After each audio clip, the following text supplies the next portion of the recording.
Hello everyone, welcome to my YouTube channel. आज हम एक बहुत ही ज़्यादा फेमस इंटरव्यू प्रॉब्लम देखने वाले हैं जिसका टाइटल है मेजॉरिटी एलिमेंट। ठीक है, तो इस प्रॉब्लम में होता क्या है, हमको एक इनपुट दिया जाता है और वो इनपुट होता है एरे, और हमारा टास्क ये होता है कि हमें फाइंड आउट करना होता है उस एरे में सबसे ज़्यादा कौन सा एलिमेंट रिपीट हो रहा है। तो अगर आप इस केस में देखेंगे तो हमारा 1 जो है मैक्सिमम टाइम रिपीट हो रहा है, तो इसलिए हमारा 1 will be the correct answer. Similarly guys, अगर आप इस एरे को देखेंगे तो यहाँ पे कुछ सबसे ज़्यादा टाइम जो एलिमेंट रिपीट हो रहा है वो है 0।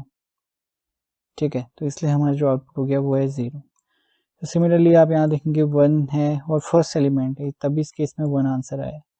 यहाँ पे को आप देख सकते हैं कि जो 2 है वो मैक्सिमम टाइम रिपीट हो रहा है, इसलिए 2 हमारा आंसर है। तो चलिए अब एक लॉजिक बना के ये समझने की कोशिश कर सकते हैं कि प्रोग्रामिंग की मदद से हम इसके लिए लॉजिक कैसे लिख सकते हैं। तो सबसे पहले मैं एक एरे बना लेता हूँ। ठीक है, एरे में मैं कुछ एलिमेंट्स डाल देता हूँ। Let's say 1 0 1 3 and 1। ठीक है, तो गाइज हम पाइथन की मदद से प्रोग्राम लिखने वाले हैं। तो पाइथन में हमारे पास एक कंसेप्ट होता है डिक्शनरी का। तो इनिशियली मैं एक ब्लैंक डिक्शनरी बना देता हूँ। डिक्शनरी का मैं नाम रख देता हूँ काउंट। ठीक है, तो उसके बाद सबसे पहले मैं क्या करूँगा, मैं अपने पहले एलिमेंट में जाऊँगा। मैं यहाँ पे को मेरे को यहाँ पे दिख रहा है कि जो फर्स्ट एलिमेंट है वो 1 है। ठीक है, तो यहाँ पे को मैं क्या करूँगा, मैं 1 बनाऊँगा और 1 के आगे काउंट कर दूँगा कि 1 एक बार है। ठीक है, अब फिर से मैं 0 में जाऊँगा, अपने नेक्स्ट एलिमेंट में जाऊँगा।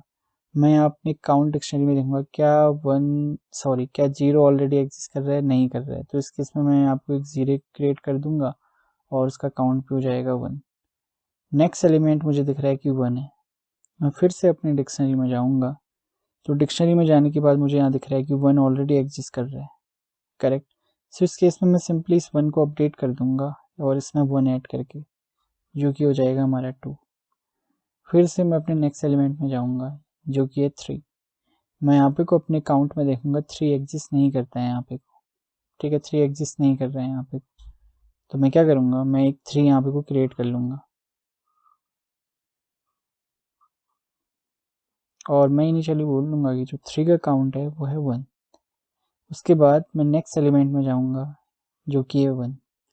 मेरे को यहाँ ऑलरेडी दिख रहा है कि 1 ऑलरेडी एग्जिस्ट कर रहा है। तो इस केस में जो ऑलरेडी 2 हो गया है, मैं इसको इंक्रीमेंट कर दूंगा 1 से और ये हो गया 3।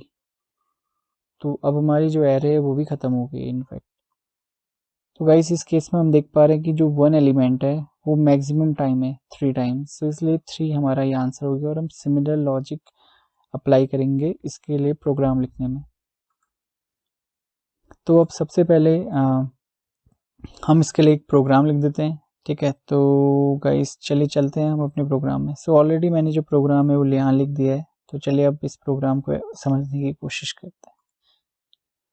तो अगर आप ये लाइन देखेंगे, इस लाइन में तो एरे डिक्लेयर करा है सिंपली। ठीक है, so this is not that much useful.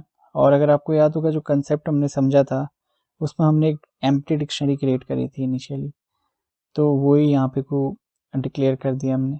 और हमने 2 वेरिएबल्स ले लिए काउंटिंग के लिए, एक मैक्सिमम काउंट और एक आंसर नाम का 0।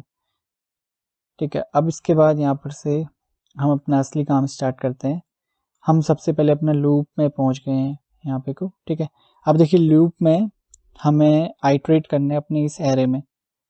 तो जो पहला एलिमेंट है वो है 1। करेक्ट, तो यहाँ पे को मैं अपडेट कर देता हूँ फर्स्ट एलिमेंट 1। अब आप यहाँ पे को देखिए इस लाइन को, if x not in count, क्या जो 1 है वो काउंट में है अभी? जी नहीं है। अगर ऐसा नहीं है तो इस केस में क्या कीजिए, एक काउंट में 1 क्रिएट कर दो और उसके अंदर वैल्यू डाल दो 1। यही स्टेटमेंट का मतलब है। करेक्ट, तो इस केस में काउंट के अंदर हम एक 1 क्रिएट कर देंगे और जिसकी वैल्यू होगी 1। ठीक है, इफ के अंदर हमारा लूप हमारा ऑलरेडी चले गया है, तो हम एल्स में जाएगा नहीं। ठीक है, हमारा प्रोग्राम। इसके बाद हम नेक्स्ट अपनी उसमें चले जाते हैं। और गाइज एक चीज़ मैं बता दूं, इनिशियली हमने यहाँ पे कुछ 0 0 डिक्लेयर कर रखे हैं, मैक्सिमम काउंट और काउंट। ठीक है, तो अब यहाँ पे जो काउंट का x है, अब काउंट के x में यानी कि काउंट के 1 में कितनी वैल्यू है 1। ठीक है, अब यहाँ पे को हमारे प्रोग्राम में लिखा है कि क्या जो काउंट का एक्स है यानी कि 1 ग्रेटर देन 0 है, तो इस केस में दोनों की दोनों स्टेटमेंट चल जाएंगे।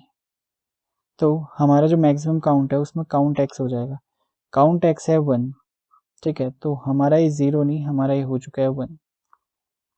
नेक्स्ट आंसर के अंदर हम x की वैल्यू डालनी है, x की वैल्यू अभी 1 है, तो यहाँ पे कोई हो जाएगा 1। सो आई होप कि जो फर्स्ट आइट्रेशन हुआ है हमारे लूप में वो क्लियर हो गया हो।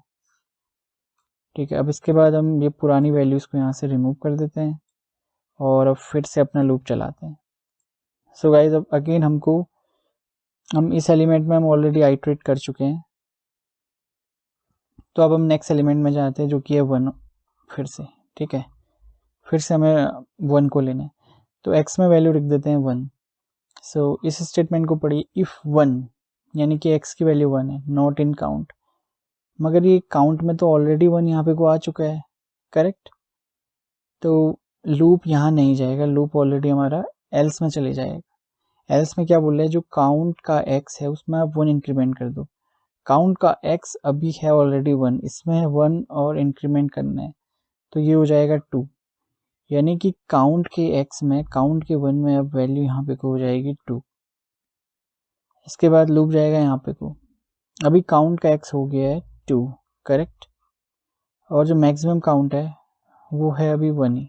ठीक है, क्या 2 इज ग्रेटर देन 1 है, तो इस केस में दोनों स्टेटमेंट चलेंगे। अब मैक्सिमम काउंट में जो वैल्यू आ जाएगी वो आ जाएगी काउंट x की, काउंट x की वैल्यू कितनी है 2, करेक्ट, तो यहाँ पे को हमारा 2 आ जाएगा, और जो आंसर है आंसर में x होना चाहिए। सो जो x है वो ऑलरेडी 1 है, तो no changes are needed. So I hope कि जो सेकेंड आइट्रेशन हमारे लूप का वो भी क्लियर हुआ होगा, और अभी जो पुरानी वैल्यूज़ है उसको हम रिमूव कर देते हैं एक बार। ठीक है, अब गाइज हम अपने फिर से लूप चलाते हैं, तो अभी तक क्या हो गया है, जस्ट समराइज के लिए ये दो एलिमेंट हमने ले लिए हैं, अब हम नेक्स्ट एलिमेंट लेंगे जो कि है 0। ठीक है, for x in array, x की वैल्यू अभी 0 है, अभी पूछ रहा है क्या 0 नॉट इन काउंट, हाँ 0 काउंट में नहीं है, तो ये बोल रहा है हमारा स्टेटमेंट कि काउंट के एक 0 बनाओ और उसमें वैल्यू 1 डाल दो, तो हम आपको काउंट का एक 0 क्रिएट कर देते हैं और उसमें वैल्यू डाल देते हैं 1। एल्स के अंदर तो लूप जाएगा नहीं क्योंकि ऑलरेडी इसमें चले गया है। अब आते हैं इस स्टेटमेंट में, तो जो काउंट का x है, काउंट का x अभी 1, करेक्ट, काउंट का x यानी कि काउंट का 0 1 है, तो क्या जो 1 है ऑलरेडी जो मैक्सिमम काउंट है, मैक्सिमम काउंट है 2, क्या 1 ग्रेटर है 2 से, नहीं है ऐसा, तो ये दोनों स्टेटमेंट भी हमारी नहीं चलेंगी। सो आई होप कि इतना प्रोग्राम क्लियर हुआ हो। सो गाइज अब फिर से चलते हैं अपने नेक्स्ट उसमें, और एक बार मैं पहले यहाँ पे को मैक्सिमम काउंट की जो वैल्यू है अभी हमारी 2 चल रही है, और जो आंसर की वैल्यू 1 चल रही है, इसको मैं फिर से लिख देता हूँ। ठीक है, अब देखिए तीनों एलिमेंट में हम आइट्रेट कर चुके हैं, अब चलते हैं फोर्थ एलिमेंट में। x की वैल्यू है अभी 4, तो यहाँ पे को मैं लिख देता हूँ x की वैल्यू 4। अब क्या जो 4 है वो काउंट में नहीं है, जी बिल्कुल नहीं है, देखिए यहाँ पे को काउंट में, तो काउंट में नहीं है, तो इस केस में हम आपको एक 4 बना देंगे और इसमें वैल्यू डाल देते हैं 1 एज पर आर स्टेटमेंट।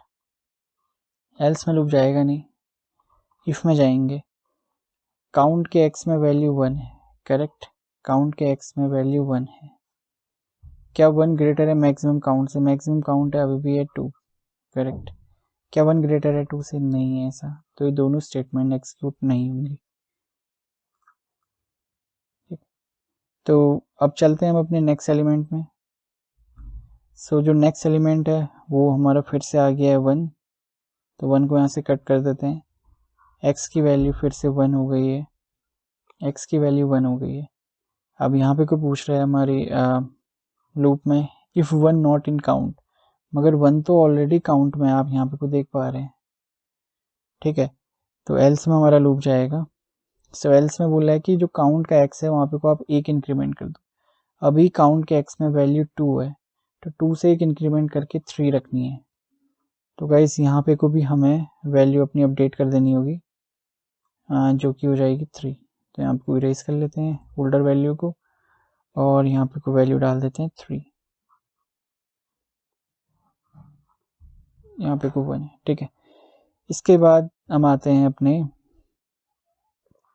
इस लाइन में, यहाँ पे कोई पूछ रहा है जो काउंट का x है, काउंट का x हो गया 3, क्या 3 ग्रेटर है मैक्सिमम काउंट से, क्या 3 ग्रेटर है 2 से? जी बिल्कुल है, दोनों स्टेटमेंट एक्सिक्यूट होनी है। सो मैक्सिमम काउंट में काउंट का x डाल दो, मैक्सिमम काउंट में काउंट का x डाल दो, मतलब यहाँ पे कोई बोल रहा है कि 3 आएगा यहाँ पे, और आंसर में x रहेगा, x की वैल्यू 1 है तो आंसर में वही रहेगा। सो आई होप कि ये वाला कंसेप्ट आपको क्लियर हो रहा होगा। ओके सो गाइज अब हम चलते हैं अपने लास्ट एलिमेंट में जो कि है 7। तो अब जो x की वैल्यू है वो है हमारी 7, तो सबसे पहले हम x की वैल्यू यहाँ पे को 7 लिख देते हैं। अब यहाँ पे को हम अपने स्टेटमेंट में जाते हैं, क्या जो 7 है वो नॉट इन काउंट है? जी बिल्कुल ये है, तो इस केस में ये स्टेटमेंट चला दो, यानी कि काउंट में एक 7 क्रिएट होगा और उसमें वैल्यू 1 जाएगी। तो यहाँ पे हम अपने काउंट में एक 7 क्रिएट कर लेते हैं जिसमें कि वैल्यू जो हमारी जाएगी वो जाएगी 1, एल्स में लूप जाएगा नहीं, ऑलरेडी इफ में चले गया है। उसके बाद जो काउंट का x है, काउंट का x की वैल्यू क्या है 1 है, ठीक है। क्या 1 ग्रेटर है मैक्सिमम काउंट से? मैक्सिमम काउंट है 3, ऐसा तो नहीं है, तो दोनों स्टेटमेंट नहीं चलेंगे। सो इसके बाद हम सारे के सारे एलिमेंट में हम चले गए हैं, करेक्ट, यहाँ पे कोई एलिमेंट नहीं बचा है, तो हम इस लूप से डायरेक्टली बाहर आ जाएंगे, तो हम अपने डायरेक्टली इस स्टेटमेंट में चले जाएंगे। सो डायरेक्ट हमारा आंसर प्रिंट आंसर हो जाएगा, आंसर में वैल्यू 1 है। तो यही हम चाहते थे, हमारा काम क्या था कि जो हमारी एरे है, ठीक है, उसमें हमें पता चल जाए कि सबसे ज़्यादा रिपीट कौन सा एलिमेंट हो रहा है। तो गाइस जो हमारी पूरी जो एरे है उसमें सबसे ज़्यादा टाइम जो रिपीट एलिमेंट था 1 था। आई होप कि आपको चीज़ें क्लियर हुई हो। सो 1 जो है हमारा करेक्ट आंसर है। So thank you so much for watching the video. Have a great day.